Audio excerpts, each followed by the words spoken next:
My core belief is that we're still discovering exactly how to make systems built with AI work as well as traditional software. And I don't think we have all of the patterns yet. So if you're building any technology or introducing any paradigm, the way for it to see adoption, the way for it to see proliferation is via open source.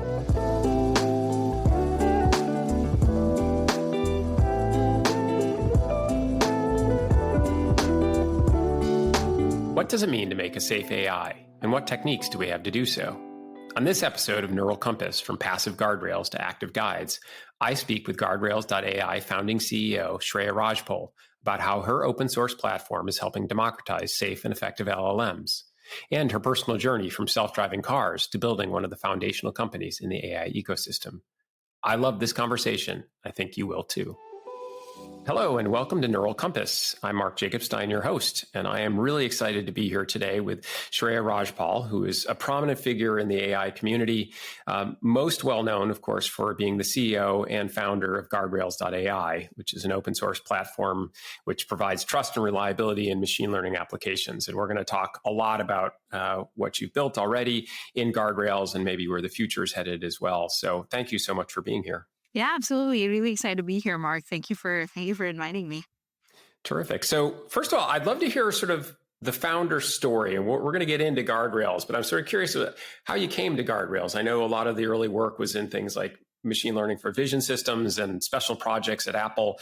Right. I am fascinated as to what special projects at Apple could possibly mean. I feel like everything at Apple is veil of silence and it feels fairly special. But if you don't mind describing the journey for me. Yeah, absolutely. So I've been working in machine learning my whole life. I think I'm coming up on 12 or 13 years right now. But I started out, doing a lot of research and being very academic. And a bunch of my work following grad school was, working at being part of like self-driving companies where, we were really deploying the cutting edge of what was available in research in like a real world and very high risk system. And so I got this sense of, not just like what's at the cutting edge, like what's possible today in machine learning, but also how does it work when it gets translated into, a real world system, and B, a real world system that's very, very complex, right? And very sophisticated and very high risk when things go awry. So it made me very, aware and sensitive to the gap between, all of the mountains that need to be moved in order to ship anything that's built with ML and, not just a simple model, but like an entire complex kind of workflow around it. So a lot of my background and my, my experience and my training was in that.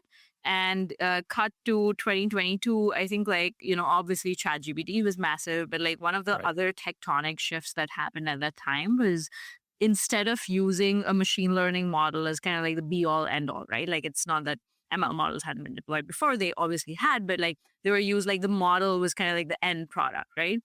We suddenly now had like models that were one kind of component of a system. And then, you had like all of these models being used in other ways and, taking actions for you, having a lot of agency. And it immediately kind of like was a really interesting parallel to how things were done in self-driving, right? Which is it's like machine learning, but like built in this very cascading sort of workflow. So cascading dependencies in effect. Cascading dependencies. If I don't recognize the truck, it's a problem. If I don't steer around the truck, if I don't anticipate what's going to happen after that. Yeah. Absolutely. Yeah. I think you captured that really well. And so I think some of the insight I had, which I think at the time nobody was talking about it and was like fresh and unique, was that we will need to build a lot of reliability infrastructure that, we haven't had to build for previous generations of ML or deterministic software.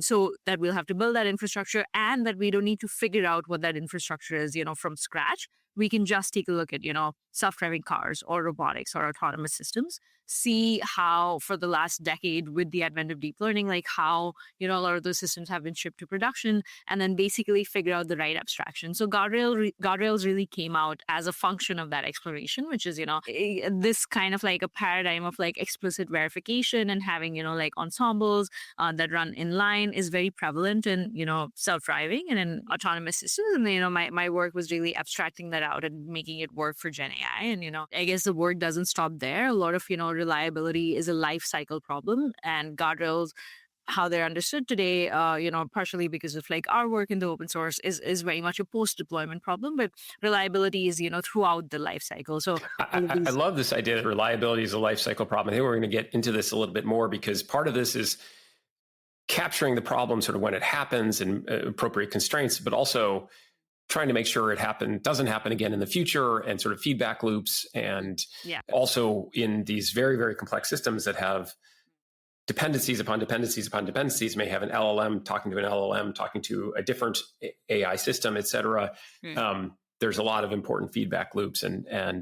So it's just occurred to me, by the way, that since you were working on vision systems and you were inspired by AV stuff and you're working on, quote, special projects at Apple, I can probably guess what you were actually working on, which is a project that Apple has never publicly disclosed that they were actually doing. So you probably can't talk about it. But that's really interesting. So let's use this maybe as a segue. Describe what you are doing at Guardrails, because I'm not sure that all of our listeners are familiar.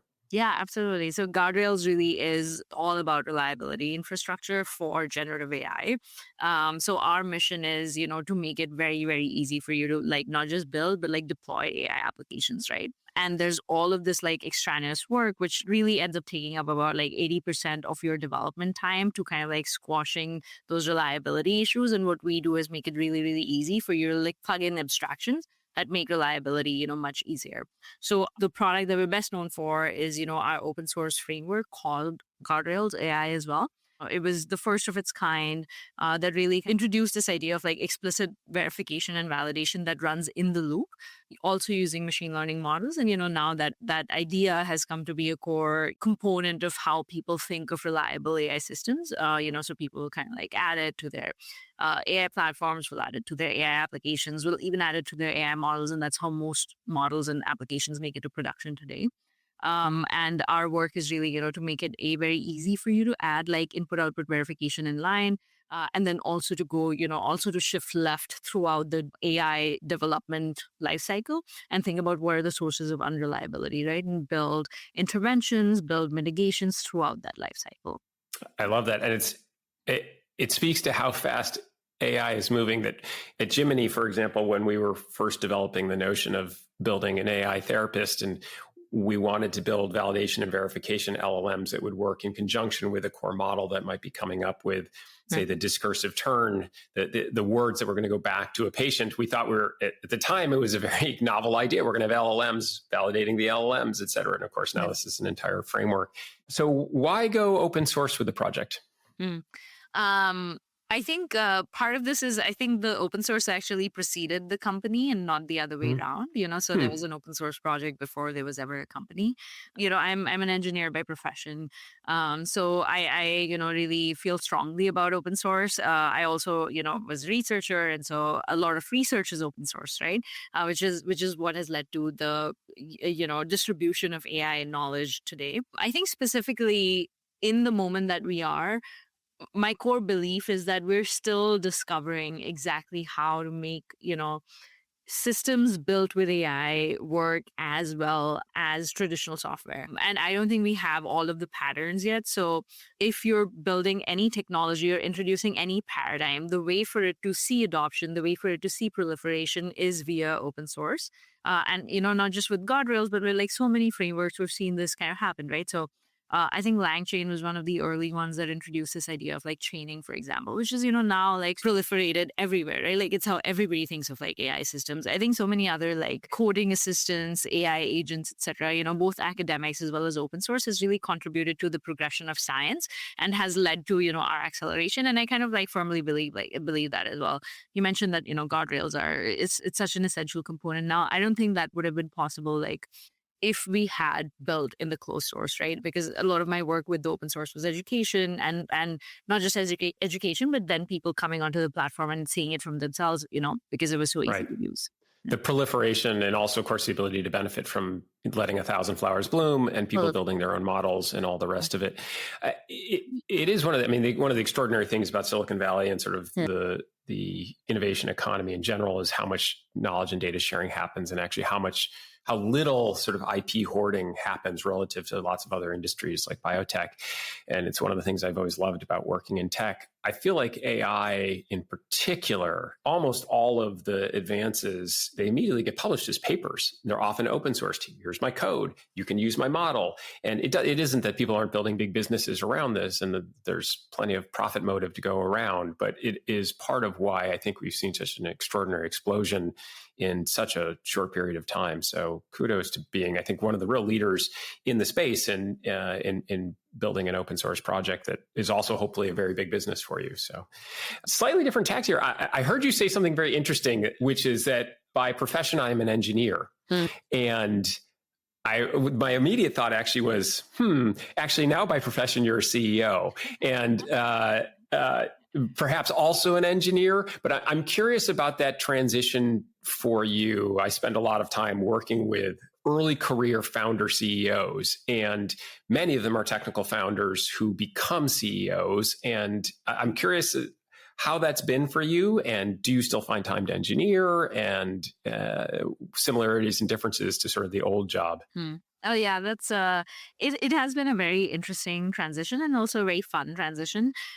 Very candidly, I think even when I was an engineer, at my last company, for example, I was the first person they hired.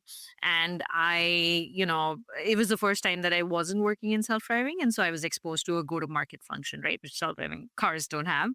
Right. And I was like, oh, this is fascinating. I really enjoy doing this. And how can I make it so that I don't lose my technical edge? I'm still doing engineering, but I'm also doing go to market. And I remember at my last company, I talked to like 40 people, folks at the company, advisors and, mentors I knew outside the company of like, what is this magical role that combines go to market with engineering? And then I got to the solution that there really isn't one. And then, I think of being a CEO as the everything role, right? So it really is this role that allows me to kind of like scratch this itch that I had that I wasn't being able to utilize, all of these other parts of my brain. Really high level system thinking, right? About what should this system look like, not just getting really into the details and implementing it really well, but what should the high level system of how this problem should be solved look like? How should we, build a product around it then so that not only does it solve your problem, but it makes it so that, it is a joy to use. It's very easy to use, especially for a new technology. It becomes like obvious how it should be used. And then as well as like messaging it, educating around it, etc. So I feel like I have actually enjoyed it a lot more because, it's just fun, new, challenging problems, right? That's great. Maybe what I think I'm hearing is that it's just another engineering challenge, but a really big and interesting one. I mean, even the language you use to describe it is essentially you're solving for a systems problem, which is funny because, of course, you meet people who their original function was they were a marketer, and their role then as a CEO, they still, I think, have a marketing lens or a sales lens or a product lens. You're still bringing sort of the engineering lens to it, but running a company is a very complex system and is an engineering problem. So I think that's really neat. I think my partner once said that, I like basically, I used to really enjoy solving puzzles as a kid. And so, I think of both engineering and company building as basically puzzle solving, right? But on a different modality, essentially. Yeah. So let's dig into that actually then. As far as, solving a puzzle, right? When you're building a company, there's sort of understanding what the customer needs are. There's building the product. There's figuring out your economic model. You mentioned go to market, which was brand new to you a few years ago. You've made some really interesting and I think successful choices in terms of, for example, going down an open source route, et cetera. Talk to me about sort of the evolution of the company and what the product evolution has looked like and what that's meant kind of for you running the business. Yeah, I think it's a great question. So how I think about, like company building and developing the product specifically is the open source is, our reg or our injection point. It as a, company that before we started, we were like obviously unknown, and a lot of like why people know us and trust us and we have credibility is through the open source. And then, like I mentioned, a lot of our monetization is like, how can we, solve this problem of reliability very holistically, right? So not just post deployment, input output guardrails, which is what our open source does, but can we shift left to, all of the sources through which like lack of reliability enters your system, and then build mitigations for that. So a lot of this, for example, in the development cycle looks like, is solved by, again, a paradigm that's very successful in self-driving cars, but is new to generative AI, which is this idea of like simulation, right? And specifically Hmm. testing and simulation. So a lot of our work is about, can you build can you build a very robust simulation testing engine that allows you to kind of like harden and identify hotspots of where your application might not be as robust or as reliable as you wish, and then like catch that before you actually move into production. So that's kind of like an idea of us shifting left that feeds into how we're thinking about the product strategy long term. First of all, I love this notion of shifting left. Again, sort of the engineer's framework. Like it's an x-axis, and we're moving earlier. But also, I love this as a product direction. I literally had written down as a question I was going to ask you, and I think you've just answered it. I have a good friend, Marco Pavoni, who's a professor here at Stanford, who runs the autonomous vehicle lab at Stanford and also at NVIDIA. Right. And we spent a lot of time talking about autonomous vehicles. And part of what's really interesting for him in the AV world is that AI isn't just happening at runtime, right? That it is become an incredibly important tool for training. And so he describes this example for where they go and take all the accident reports in the US for a given year, and they feed those into an AI, and the AI creates a visual simulation of what was happening just before the accident and then during the accident. And then you use that to then train the system on far more real world data than hopefully you'll ever have. Hopefully these self-driving cars don't see that many accidents, but they're happening. And again, it's a version of shifting left, to your point. I understand how that works in an AV world because it's a reasonably constrained universe. There's cars, there's roads, there's certain types of accidents. There are probably canonical versions of those. LLMs do so many different things in so many different scenarios. How do you think about that problem? Yeah. I think this is why historically this has been a very hard problem, right? But with a lot of the advances that we're seeing in AI models, like reasoning models, for example, right, we are able to build very realistic simulations for how humans interact with AI systems, and we're able to do it in a more generalized capacity. Obviously, we still have to define some boundaries, etc., and that's where a lot of our product innovation comes in. But our technical innovation is really how do we take the progress in the models and then really use it to essentially make realistic and yet diverse, with a lot of edge case coverage, kind of, simulated scenarios that allow you to kind of like stress test your system, in a very kind of comprehensive way.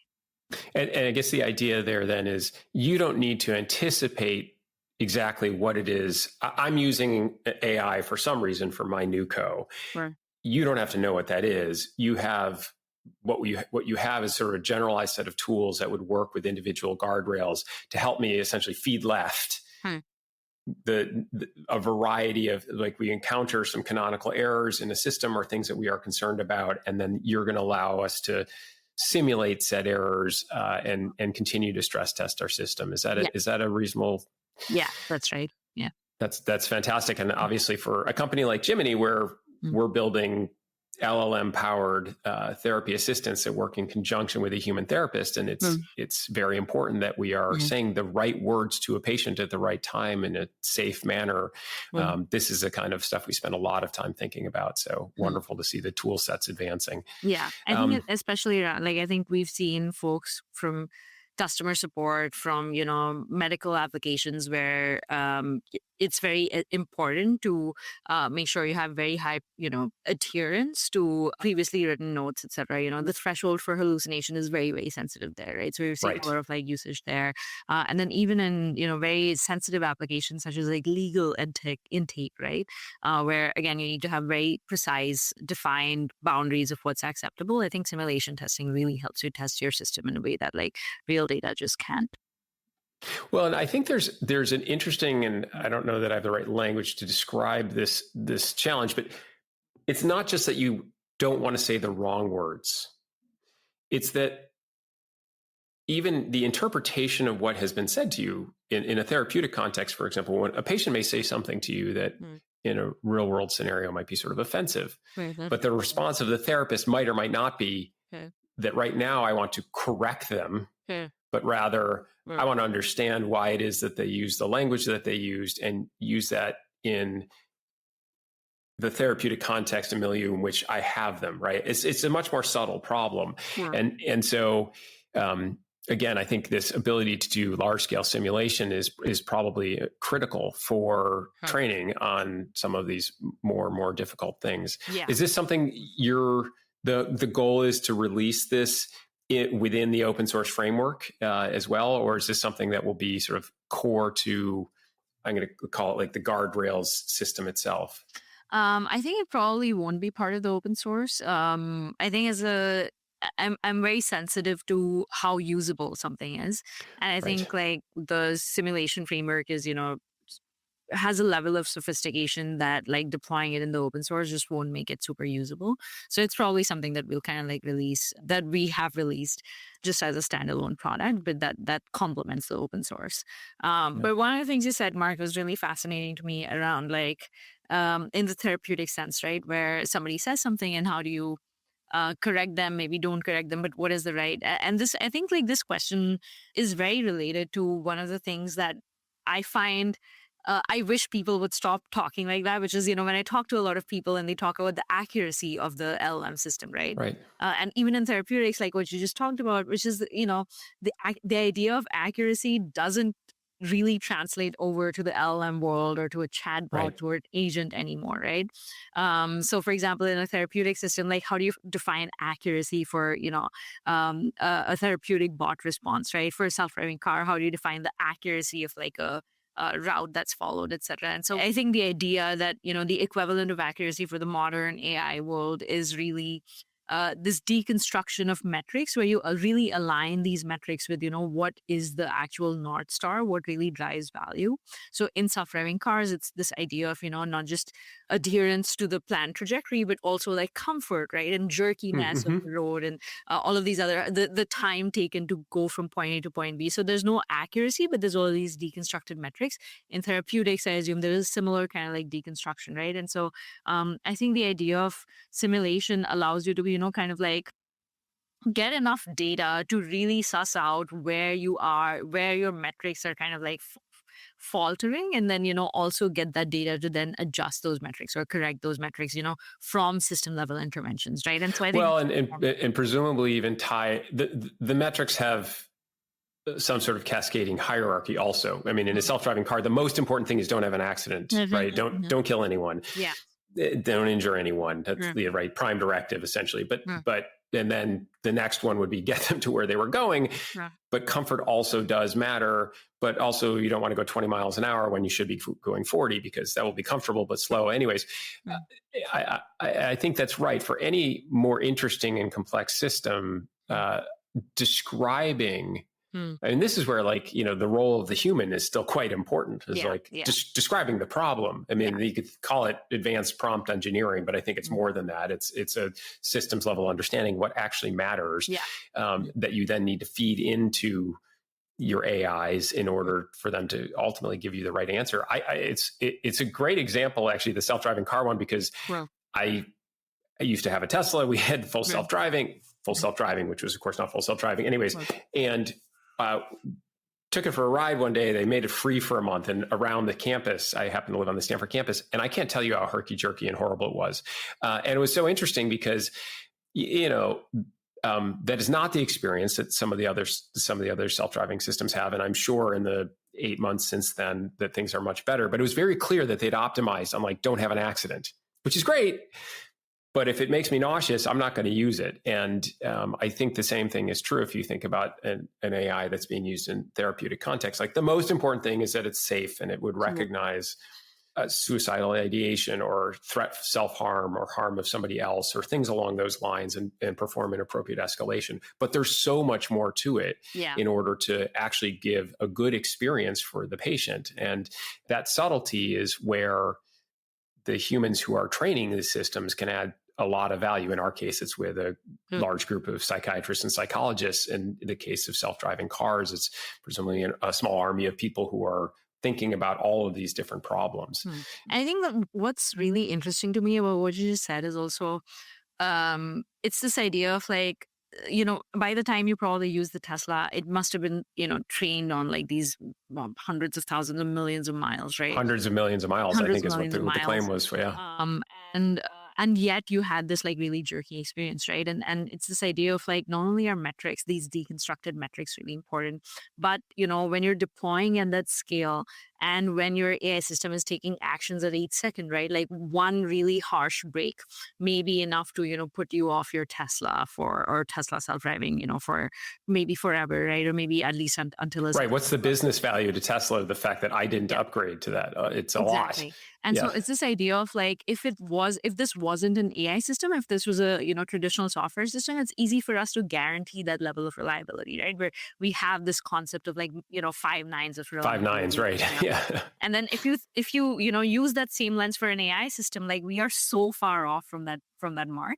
And this is also where, like it's this idea of like scale becomes very important, right? Because the core hypothesis of like the modern AI age is that AI is just going to be so intrinsic that it's going to be powering like every single, service that we use, every single interaction that we have, right? And that means like very, very high scale. And how do we think of how are we, as like system builders thinking of introducing that scale of testing to our AI systems today? And that's also like one of the core hypotheses behind simulation testing for self-driving cars and also then behind simulation testing for Gen AI systems, Fascinating. And one of the things that is interesting to me is if I go back to the Tesla example, they clearly were not, even though hundreds of millions of miles have been driven, they weren't prioritizing probably folks who were in fact sort of better drivers versus people who were worse drivers, except to the extent that they were getting in an accident or not. We've all had the experience of getting in a car. We all have the friend who I don't like driving with them because they're not a good anticipator, right? Like there's a red light. You should start to slow down now so you can slow down gently. But they're like, nope, we're going to hammer the brakes at the last second. Or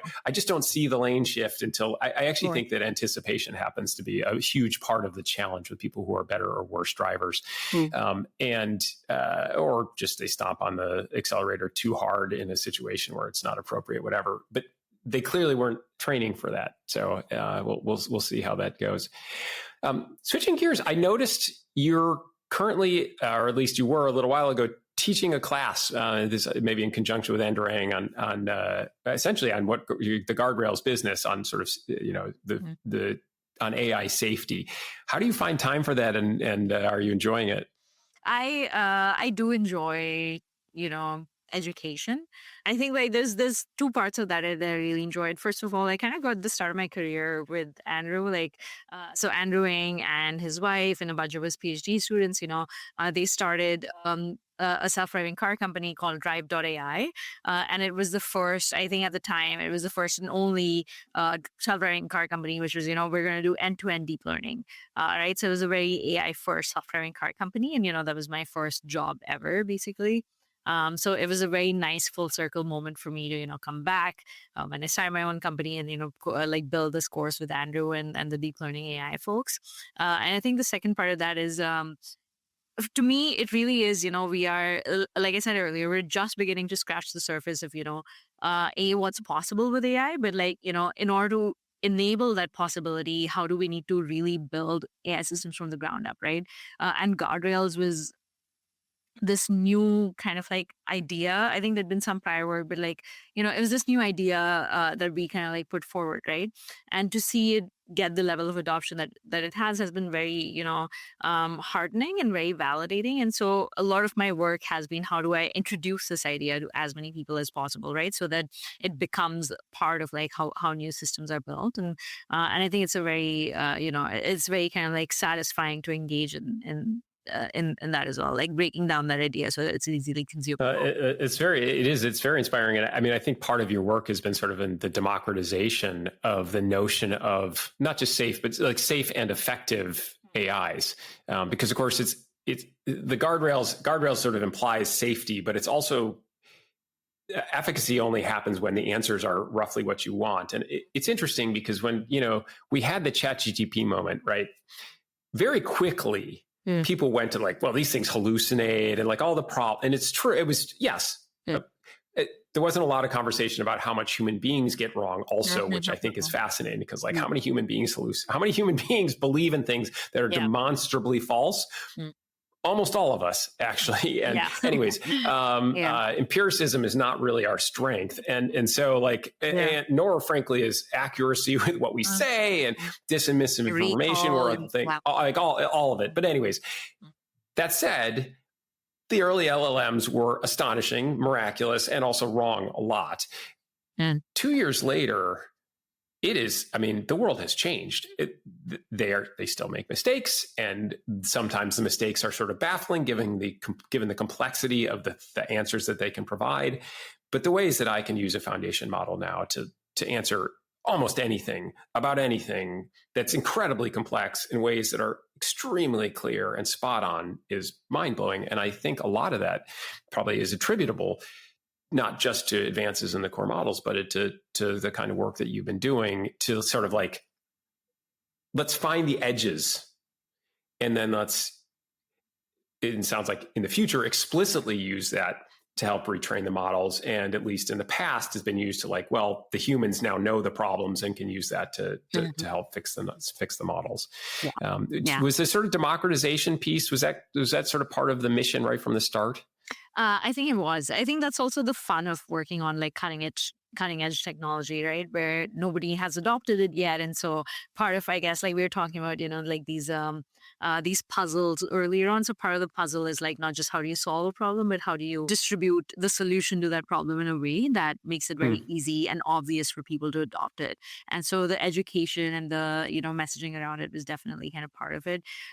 But I think like another part of it was, you touched on some of this in your question right before, but when you think about like reliability, most people think about it, there's this historically it has meant, or safety has meant, documentation, for example, right? Or policy work. And I don't want to take away from that. I do think that that's very important as well, but I think it like underemphasizes how essential, actual hard technological mitigations are. So not just like post facto kind of like, documentation, but like what are you doing in your system, to kind of make it more robust or drive it further to that main lines of technology, right? And we touched on this some of this earlier, but like that's also where I guess my roots as an engineer are really essential, because I'm just not satisfied with, like, okay, our system is unreliable, but we'll document it, right? Like how effective, how valuable is your system truly going to be? And so I'm an accelerationist at heart. And so a lot of my lens on safety, on reliability is, if it is safe and reliable, it is going to reach a much wider audience and be much more useful and effective for them. And so that's why, I'm really passionate about this work. I've never really thought this through, but you're bringing up documentation is interesting to me, because I feel like the emphasis on heavy documentation to try to reduce errors, I think, is largely in response to the way human beings work, not the way machines work. So the canonical example of this for me is the famous, and I think true, but maybe apocryphal story about Metallica, the band, where they had a rider in their contracts where they would stipulate all these things they wanted for their stage setups, and buried on, page 70 was, we want a bowl of M&Ms in the green room that has, the red M&Ms removed. And people got a hold of this and they're like, those guys from Metallica are a bunch of prima donnas. And my understanding is like, no, we're not. We go out on stage with thousands of pounds of crazy heavy equipment and pyrotechnics, and like we could die very easily. And the reason we put this thing in the contract is we want to make sure that the humans are paying enough attention, who are setting up the stage, that they get this right. They take the red M&Ms out. I don't care about not eating red M&Ms. I care about having people who are paying attention to detail. And I think about that as like, it's a microcosm of like why, when you're doing GMP, good proper manufacturing to make a pharmaceutical, part of what the FDA requires is like reams and reams and reams of documents. Like, here's how we do this stuff. But that's because humans, by our nature, aren't very good at this. And so if we make here's the plan, I think you prove like, well, our organization is organized. I don't know that you need that so much with, it's a different problem Yeah. when you're talking about an AI, I guess. And so Hmm. guardrail seems like a completely different approach, right? Than you would take with a person, but that's Yeah. okay. That's kind of fascinating, right? Because like, I guess like if I were to zoom out, like I guess what you're talking about is like how do we as humans build trust in the abilities of other humans, right? And like documentation is almost just like really it's like walking on a bed of nails, right? So Right. it's this way of like, oh, if you're willing to do that, then you're willing to do all of the other things that are essential for trust. And that model totally breaks for an LM. Right. So, you know, you can't I think we used to in self-driving, you know, one of the problems we thought about a lot was like, what's the equivalent of a driving test for a self-driving car, right? Hmm. So like, what is the set of things you need to do or prove out to ensure that the system, which, you know, on the surface will look at the same time way better than a human and also way worse than a human? How do you build trust that this is something that, you know, within a reasonable likelihood of failure is something that you're willing to kind of like, you know, use in your day-to-day life, right? And it's a very hard problem to solve, and it's a problem that, you know, I'm obsessed with. I think about it, you know, all the time in my work, and I think like Guardrails AI as a company, you know, the mission is to solve that, right? Where we'll build the tools so that like if you use our tools, it would be the equivalent of taking the driver's driving test for your AI system. And I think like I love that as a metaphor. And I also, mm, I haven't had a chance to ask you about this, but mm, I feel like from a business perspective, part of the proposition, Guardrails provides a business actually two different things. One is a way to actually make their AI work better, safety, efficacy, all of the things. It provides the appropriate guardrails for software. It also gives them mm, plausible deniability if something goes wrong, a little bit. right? So you are a third party that provided a thing, and I did my best as a business owner who was whatever it was. I'm launching self-driving cars, and it's probably a bad example because I think with self-driving cars, the onus is ultimately going to be on the manufacturer of the automobile. But with other types of software, perhaps you have a little bit of an arm's length relationship when things go wrong, and I don't know if that's become an important part of the sales proposition for you or not. I think people think about that a lot. Like, I think it is an important problem that we solve because I think, like, if you are an enterprise, right, like, it's very hard for you to also understand, like, you're trying to figure out how your organization should use AI, what are the, you know, safety, reliability mitigations you need, etc. It's also very hard to at the same time figure out like what is the frontier of what technologically is possible today from a safety perspective, right? And so part of our role in these organizations is to kind of like also again do a bunch of education around like if you're like, look, if you're looking for 100% hallucination free threshold and that's the threshold to ship, then that's not technologically possible. But what is possible is, you know, these techniques that'll give you, you know, this sense Right. of coverage, et cetera. Right. So, I think that's kind of like part of the fun of working on the frontier of technology, but that's also like, I think that is a very important real problem that companies deal with today. Yeah. That's fantastic. Well, Shreya, I've really enjoyed the conversation today. I'm going to end with one last question that I have for all my guests, which is there anything that any content you've been consuming lately? Could be a book, could be a movie, a podcast, that you have found sort of particularly interesting and insightful as you think about the world that we're in and the world that we're headed towards and what AI is going to mean for that. Anything you would recommend for our listeners? I touched on some of this earlier, but as a founder, one of the things I think about a lot is this fascinating new technology that we've never had before. How are people going to consume it and adopt it, right? And related to that is this idea of like, okay, design and UX and product thinking, I think has become way more essential now than it was historically. So one of the books I'm reading right now is, I think it's a very popular book, but it's called The Design of Everyday Things. It's also written in a different age. So the things being designed are very different from the things we consume today or what AI looks like today. But it just gives you the terminology or the language to, you know, think through how systems are built so that they're easily usable, so that they communicate the right information, etc. Right. So I'm reading that, and I think even though a lot of it is about like physical objects and designing them, I think a lot of it like translates to how I think about AI systems. That's fascinating, and thank you for sharing that. I couldn't agree more in terms of the importance of design and sort of the increasing importance of design. And as somebody who grew up in the 70s and 80s and knew just how terrible design was, and how poorly many things that we used in our everyday life worked.